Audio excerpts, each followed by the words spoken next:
Welcome to the Vergecast, the flagship podcast of Twitter competitors. I'm your friend, Alex Kranz, and today we're starting a mini-series called Solo Acts, which will feature interviews from people who work independently to create great things on the internet. Most of the time, we talk about tech in terms of a handful of big, gigantic companies like Meta, Twitter, Netflix, all of those guys. But some of the most interesting stuff we find online is the product of a single person, sometimes even in their spare time. In this series, we'll get to know these people, the tech they use to get stuff done, and the obstacles they face trying to compete with the giants.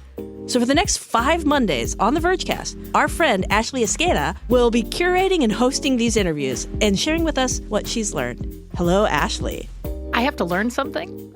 You've hopefully learned. I'm going to be learning stuff. I feel like you've learned a lot. I have. I really have. These people are all so fascinating and delightful, really. You've done a bunch of these interviews so far.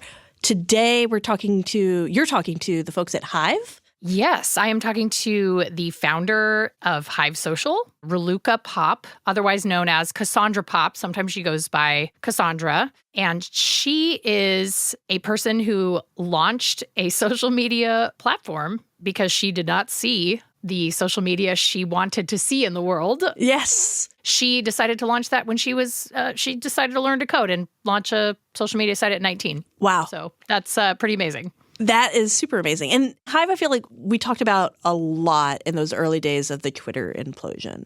It got a lot of followers then? Yeah. Shortly after Elon Musk took over Twitter, there was sort of I call it a pseudo-exodus because I feel like we're all still on Twitter. Yeah, I was like, I'm still there. We're all still there. But everybody was kind of looking for alternatives to at least try.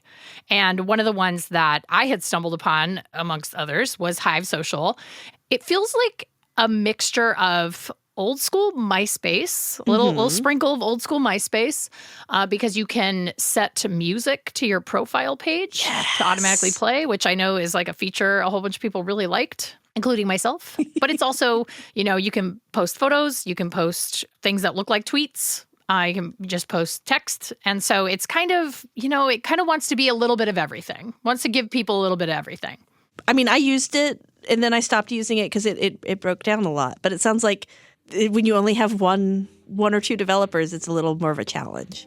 I think at the time of that massive influx of users, they had 3 people working there. So there were definitely some challenges, and Raluca talks about that in the interview.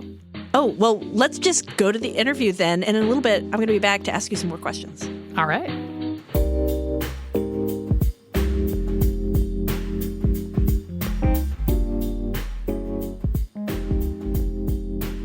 Hi, Raluca. Thanks for being here today.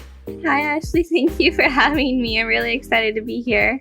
Well, I am excited to talk to you because in the wake of some pretty big changes across some of the most popular social media apps, users seem to be seeking alternatives that better suit their desired experiences, like more and more. And one of those competitors is your app, Hive Social. Raluca, can you tell our listeners a little bit more about what Hive Social is and also how it started? So Hive Social is a social media app that I self-coded and developed beginning in the later part of 2019. So I started to teach myself how to code in June of 2019. And the very first version was launched in October later that year. So that's how it started. I was still working full-time and I was also in college full-time. So it was definitely a crazy balance to try and maintain. I ended up bringing a developer on and a designer just to help out because it was just so much to try and do by myself, from the UX design, doing that by myself, to the coding by myself. So definitely having extra hands helped a lot. And then I know a lot of people frame Hive as this competitor to Twitter now, but I think it's so much more unique in a standalone app to just be a competitor in general, because that's why I ultimately made it. I just noticed that there was that downward market trend with other apps, and I wanted to fill that market demand. Now, just so everybody is aware of this, you started learning how to code and you launched your very own social media platform at 19 years old. That's right? Yeah. Okay. I think some people would say, including myself, the audacity, the nerve, it's just really, that is something to wake up one day and think to yourself, I've had it with these social media sites. I'm just going to make my own. Walk me through that thought process. I mean, what prompted you to do this? Well, I actually started noticing, again, that downward trend as a senior in high school, but I hadn't started learning how to code or program or anything. It was just something that I noticed that I started wishing that certain apps had XYZ and other people had similar complaints. And I was just waiting for that like next big social media app that other people were also waiting for. And I just got tired of waiting for it. I was like, you know what? I might as well try and create my own. And so I started very carefully looking through what exactly I wanted to be in the app. And I just went from there. And what do you think feature-wise makes Hive unique or sets it apart from other social media platforms that are out there right now? I think the customization really sets it apart right now. Like you have your music feature that people really love because you get to express your music taste in that way. And every stream also counts towards your favorite artist total for the year. You can do color themes. People love the zodiac signs and the pronouns that they can have on the profile. I think the Discover page is also super fun for people because you just get to find all sorts of new content on there. In your profile itself, you can also have asks, which is also very personal for creators because then it's like if you're on the platform, for example, and I want to ask you a question, then I can. And it's a direct interaction that's also a lot more personal too. So I think those combined features make it super fun for people. It does seem like there are a lot of bits and pieces from previous social media platforms that have either come and gone or that still exist that have found their way into Hive Social. Now, I'm assuming a lot of these features did not exist when you originally launched the app. So what did that version of Hive look like compared to today?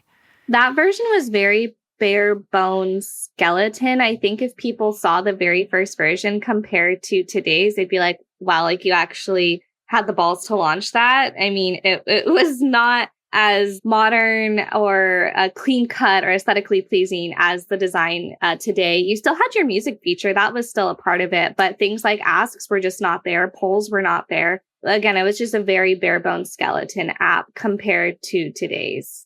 And because you launched this shortly after you started learning how to code for yourself, tell me about the actual process of building Hive. So my process was literally trying to find coding tutorials online, which might sound super silly, but I found Udemy. Shout out to them. They have a ton of tutorials and courses that other people make, and then you can buy them. And this is non-ad or sponsorship. It's literally what I use because I didn't have any other resources. I never took college classes or anything for computer science. So I did some research. I knew I needed to use Xcode to code because I was just making the iOS version at first. And then the easiest language, I guess, to learn with that was Swift. I was using Swift 4 at the time. So I just typed in Swift 4 and Firebase because I was also researching different databases. I settled on that one. And a bunch of tutorials came up. I bought a couple and then I would sit there and I would watch the video in like one end of the screen. And then on the other, I'd have Xcode open and I would just literally, they would say something and then I would code it. And I remember being super excited because I made my first text box and it didn't do anything. It didn't even have like any words in it to say like, oh, enter your username or something. It was just a box. And I remember taking a picture and I sent it to my sister-in-law. And I was like, look, I made a rectangle. It's a box and it's there. You can't do anything. You can't type in it. But like, I did it. So I think that part was easy, I guess. But again, I did literally have guidelines that I was following. I did make a mistake though. So after I brought my developer on board and he took a look at the code, I still have his text message. He had said that it was impressive because I had hard coded everything. I didn't know what the hell that meant. So I asked him, the library's like, well, most developers use Storyboard. Like that's a lot easier because then you can just, I guess, attach functions to whatever you create visually. And I was like, I could have done that this entire time because I was coding every single line, including the sizing, the point sizes and the colors and everything and inputting the assets. When this whole time I could have been using Storyboard and that would have been so much easier, would have saved me so much more time. And the time spent on it, I know some people wonder like, oh, well, you started coding it and then you launched it in October, right? And so that's from June to October, it's about 4 or 5 months. They say it's such a short time and it really is. But because it was the summer, I didn't have school at that time. So I was just working full time. I'd get up around 7 a.m., come home by 3:30 to 4 p.m., and then I would code from 4:30 p.m. to literally 3 or 4 a.m. the next night. Or sometimes I just wouldn't even sleep, and then I would just go to work and like repeat. So they were very long days and long hours coding every single day. My dad would have to remind me to eat or sleep or drink water. And it's like, no, I want to do this. Because once you're in that zone and like you're so passionate, you're obsessed with it, you don't want to stop or like lose your train of thought or anything. So that was my process, was just locking myself in my room that summer and just coding it every single night and every single day. I think it's fair to say that when I fall into an internet rabbit hole, it does not normally end in a social media platform getting created. Usually I just have watched too many videos on YouTube or read too many articles or fallen into some subreddit that I wasn't aware of previously and I get obsessed with. So kudos to you for that.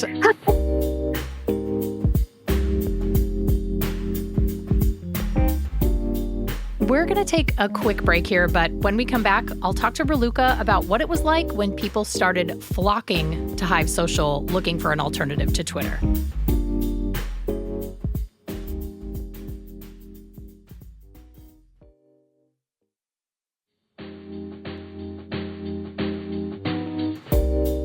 Okay, and we're back with my interview with Raluca Pop, the founder of Hive Social. So the real kind of change points for Hive Social is October and November of this past year. So Elon Musk takes over Twitter.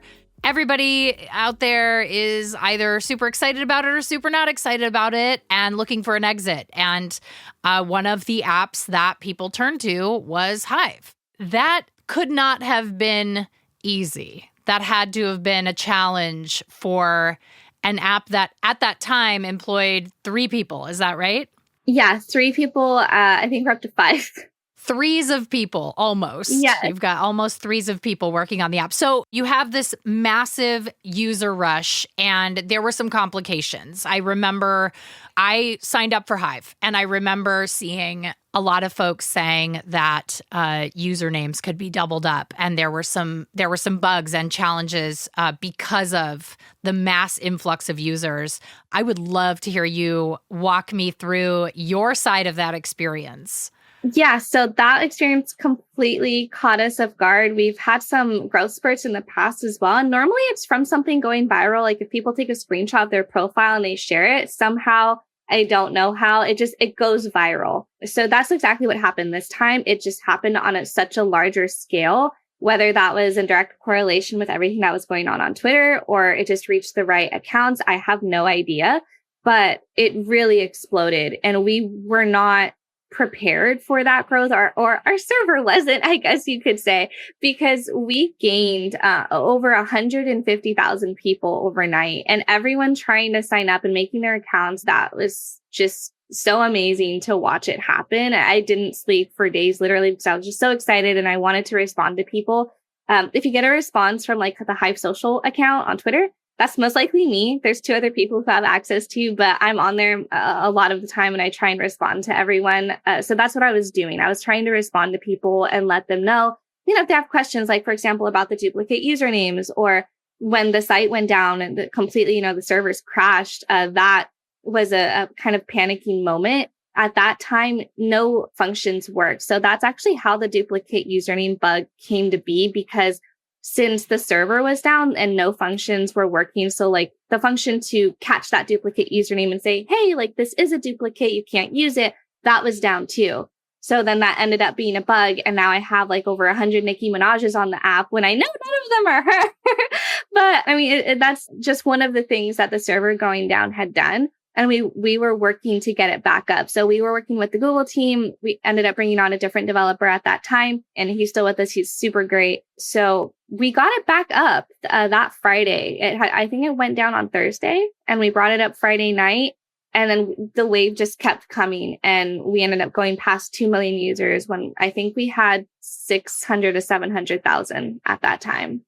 Oh, wow. Yeah, that is a pretty big crush on your systems. Yeah, it really was. I think that the post is still up there. I had taken a screenshot of all the reads that were going on within the server, which is like every time someone does something, we had over, I think over 3 billion reads. So those were all the function calls going to the server and why it had all come down. So those were really wild numbers to see, but I was really excited about it because that kind of proved what I had originally thought, like all those years back, that, hey, there is this downward market trend. There's this market demand. People are going to want a new app.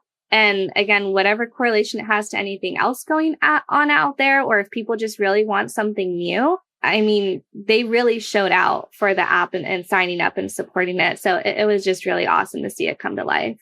Were there specific communities that you noticed in the data for users that really sort of helped bring in more users? Because it feels like there are some like real key communities in fandom that were extremely excited about Hive.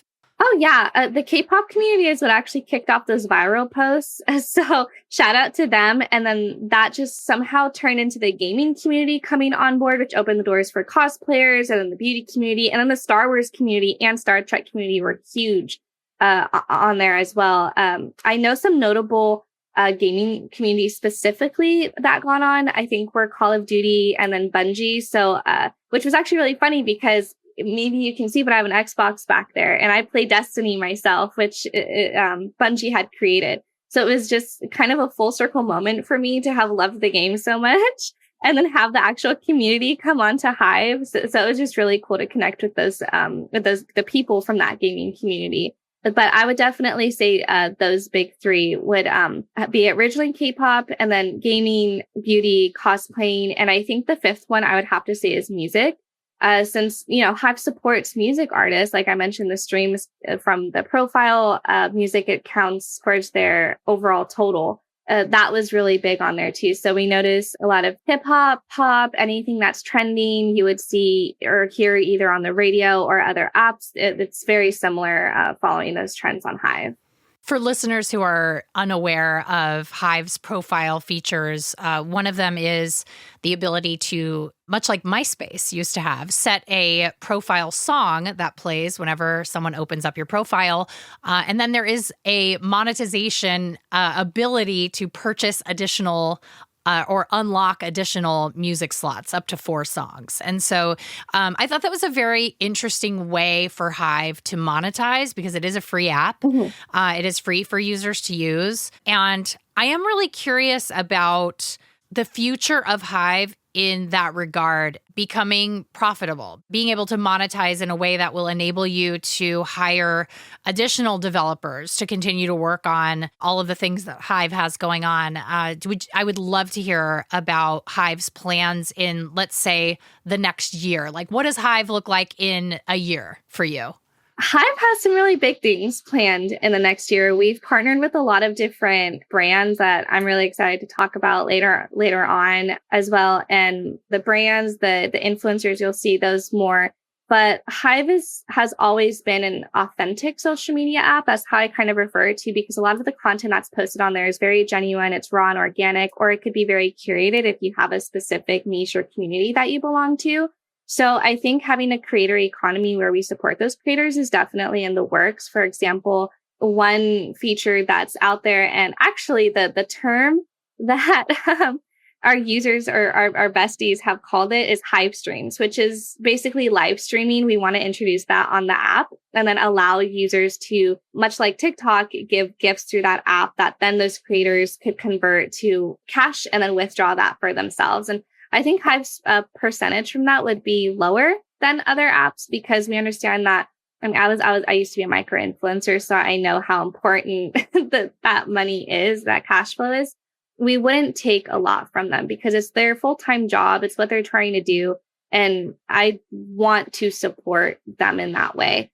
So I think live streaming would be one with those in-app purchases, the gifts, and then also in-app subscriptions to different members' profiles. So if you've got exclusive content you want to show behind the scenes for the podcast, for example, then you could put your account behind like a paywall. It's whatever price you want. It will probably have a limit. I don't think people are going to be putting like $500 a month to see this profile. I don't know. Some people will pay a lot of money for access to certain people. Maybe we'll test it with like a small batch and we'll see. But that's an idea that we've been toying around with because I think it is really fun to see behind the scenes exclusive content. And that's another way for creators to get closer with their audience members. So those two revenue streams are going to be coming to Hive. And again, those brand partnerships that I had mentioned, you'll see them throughout the app because I think Hive will eventually have ads. And before anyone freaks out, Hive did have ads before the shutdown. And all that, we used to have one ad every 7 posts, I think, on the home feed. And now we're just kind of reframing that since we do have these brand partnerships now. They're very minimally invasive. They looked exactly like posts. So it never really bothered people. That was the feedback that we got from the beta group. So now with these brand partnerships, instead of, having more randomized ads through Google AdMob, because that's what we were using, you'll probably see paid advertising from these brands out there. So I'm really excited to bring those campaigns onto Hive. I'm very picky with those as well. So nothing low quality at all.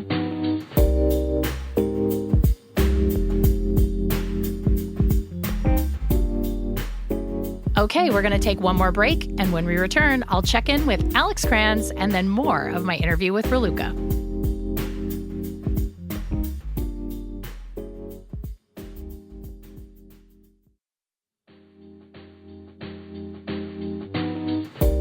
All right, we're back from break.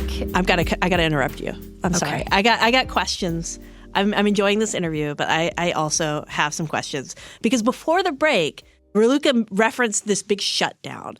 And for those of us who don't know, Hive deactivated their servers temporarily last fall after some researchers found what looked like some security issues with the app. Ashley, can you kind of tell me more about that?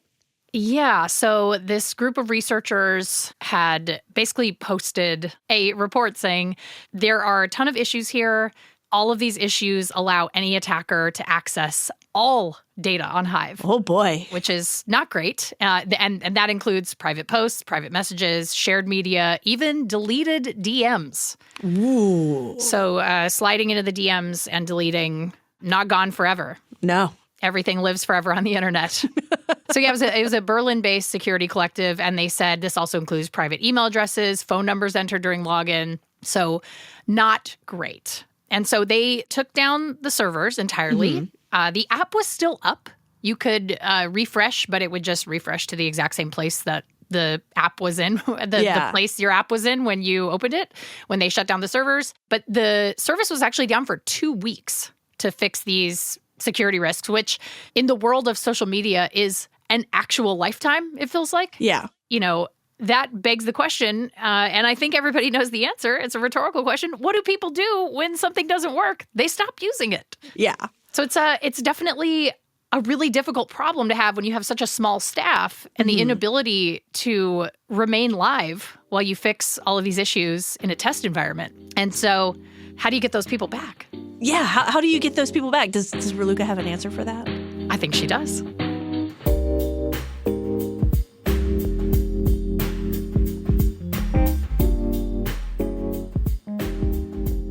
I'm curious about the decision to pull Hive entirely offline for a period of time and how you, as the founder, plan to sort of regain those users. Because obviously there has to have been some drop.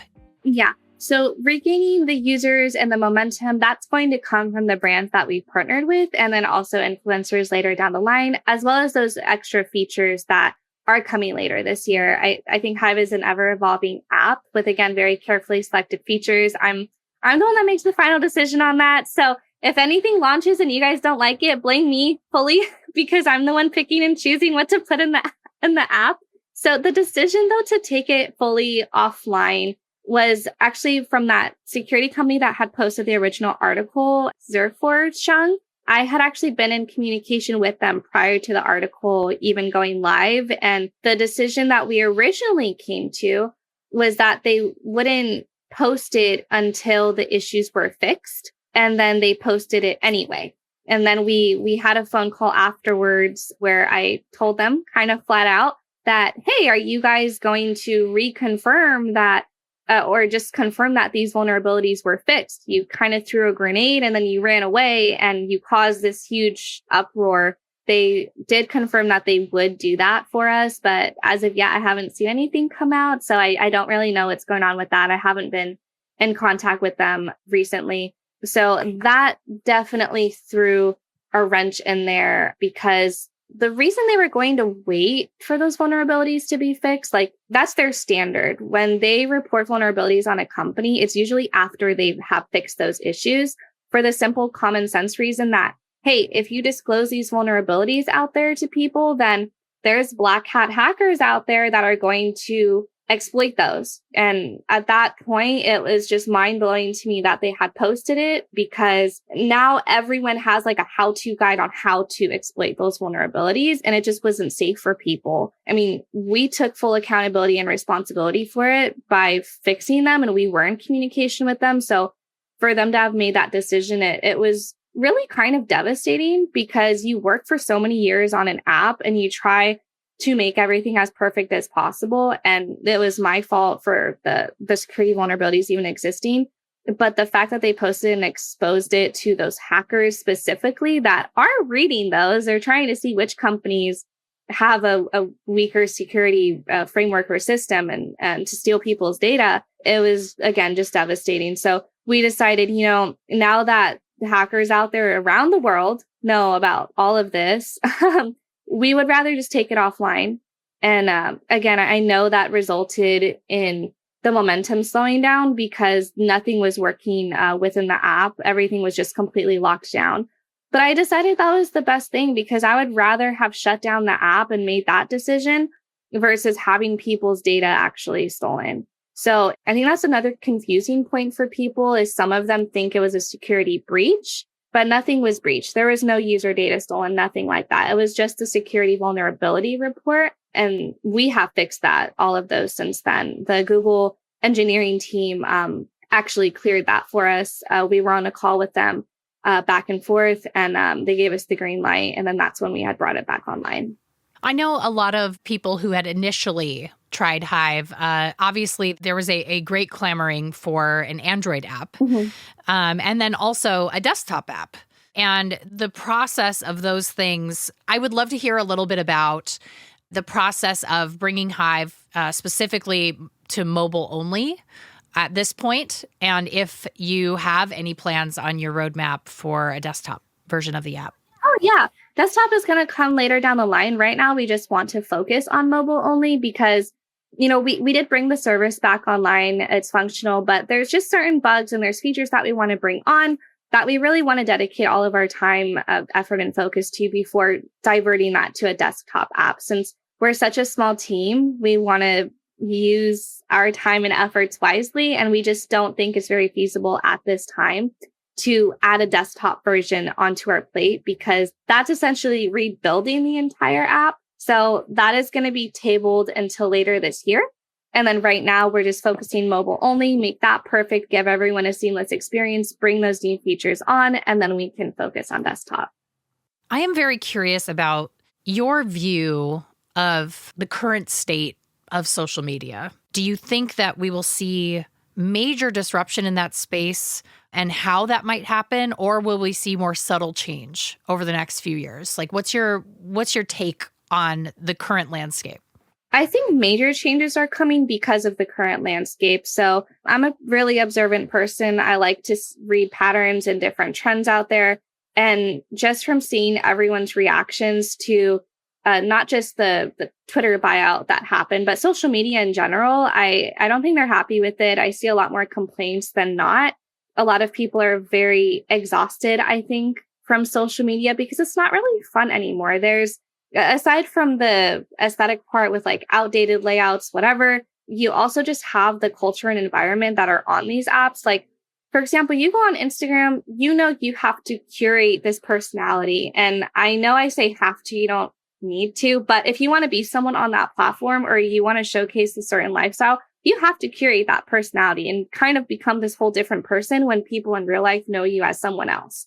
On Twitter, you get on there and you're just angry all the time because you see so many heart-wrenching posts and news on there about different things around the world or different political things that are going on, and it infuriates you. So you've got one on Instagram where you have to be essentially fake. Then you have Twitter where you have to be angry. And TikTok, I mean, you just get on there and you kind of rant about whatever, you make videos, and that when you just scroll forever, you laugh and stuff. But even there's that pressure to, again, if you want to be a creator on there, you have to consistently post so the algorithm is pushing you. And I think with that landscape constantly changing, different apps are popping up. I know there's other apps and I guess alternatives like Hive, but I think what sets Hive apart is that we're actually a social media app that's, again, a unique standalone app. We're not clones of anyone else. We have our own different carefully selected blended features that work really cohesively in the app, and we're very focused on UI and the user experience. And I think that's what helps us deliver that more raw and organic experience to our users. It's just the fact that we care and we're really trying to make an app that people genuinely love. And on that note, if there's someone out there who is not unlike you when you were 19 years old, thinking, I would like to break out of the systems that I currently operate in, and I want to build something, I want to found my own social media platform or something else like that. What advice do you have for them? And how do you think that your advice is unique to you, especially because you have experienced quite a ride in a very short period of time? So I have two pieces of advice, or three really. The first one is just start it. The second one is do not have any fear. And the third one is just find humor in everything. And I'll kind of go through each of those points. So the first one for just starting it. Me personally, I'm a perfectionist. I know if I'm starting something, I'm going to be completely obsessed with it. But I also have this kind of fear that links to the second point where, well, what if I start it and it just sucks? Like, what if I'm not good enough? I don't want to start something and have to learn it. I want to start something and already be good at it, which is so strange. But if you just start it, that is honestly going to be the biggest hurdle, at least that I've experienced, because you're kind of just sitting there with that trepidation, like, oh, should I really do it? What if it doesn't work? And you kind of think about failure and all those what if scenarios that are honestly more pessimistic than optimistic, because I think as humans, we tend to think of just that pathway for ourselves. But if you just start it, you're already leaps ahead of other people who are just sitting on the couch, just dreaming about it. My second point, to not have any fear. Again, from my personal experience, some people that I talk to and my friends are like, your competitors are Zuckerberg and Musk. Like, aren't you kind of like afraid of that or what people are saying about you? And I don't really have any fear about that because I'm not focused on other people. I'm focused on myself. I'm focused on Hive and I want it to grow. And it's like, yes, you should always be aware of things that are going on around you or potential competitors, whatever it is, but be aware, don't be concerned, and don't be afraid. And my third point in finding humor in everything, that's honestly what has gotten me to this point. Because I had seen a lot of comments. If you look through Aaron Greenberg's posts on Twitter, when he had posted an article, I think it was from Newsweek, they had used a profile picture of me. And a lot of people were saying that I was either AI, that I wasn't real, that I was secretly either a Chinese guy in a basement or some Russian spy that was like making the app. So there's a lot of different rumors out there about me, and speaking to anyone listening to this podcast, there will probably be a lot of rumors about you too, whether it's articles about you or if it's people in your real life that are saying stuff about you as well. But you have to find humor in it. So for me personally, when I heard the whole AI and then Chinese guy, Russian spy thing, I made a TikTok response. I made a TikTok video response and I just had fun with it. And it got a lot of laughs for me. It was kind of stress-free because so much was going on with the app. I kind of just had that break and I was like, I'll just make a quirky little response. And then everyone else loved it too. So as long as you start it, you don't have fear and you find humor and stuff, I think you'll get really far. So that's coming from my own experience with, Hive and everything that's been going on with it. I think that's really good advice. And if you are, in fact, a digital creation and an AI, it's a really impressive one. It's a really impressive one. You can also just say you built yourself. I built myself. I have programs running in the background. You guys don't see it. I have some wires in the corner. It's hooked up to me. It's my little charging port. So I appreciate this conversation so much, and I can't wait to see what is in the future for Hive. So thank you, Raluca, for chatting with me. Thank you for having me on here. It was super fun talking with you, and I'm glad we got some laughs too. Okay, that is it for the Vergecast. Ashley, thank you so much. I am so very excited for more episodes of this. Because this is the first episode of our solo act series. So everybody, you're going to have to tune in and listen to Ashley talk to people for the next few weeks every Monday. I hear there's like a McRib situation that's going to be happening. I will be talking to the founder of the McRib Locator, and it is a fascinating and delightful interview. We're very excited. There you go. This show is produced by Andrew Marino and Liam James, and Brooke Minters is our editorial director of audio. The Vergecast is a Verge production and part of the Vox Media podcast network. If you have thoughts, feedbacks, feelings, you can always reach us at thevergecast@theverge.com, or you can call the hotline, 866-VERGE11. That's 866-VERGE11. We're going to be back on Wednesday, as I already said, for an all-new midweek episode of the Vergecast. Until then, stay classy.